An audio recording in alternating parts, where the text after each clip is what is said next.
Hi, I'm Ernie with EPC Racing. We just finished up the 69 Mach 1. Built ourselves a 427 Dart block, trick flow 11R, 227 heads, trick flow R intake, customer supplied carburetor. It's 10-4-1 compression, bullet racing cams, built us a custom grind for it.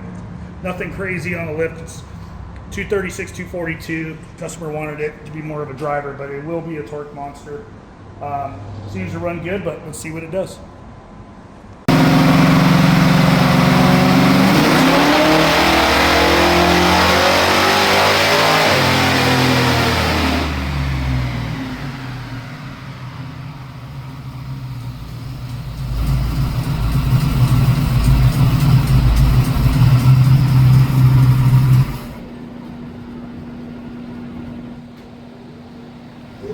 Baby on the torque. I only took it to 4,500.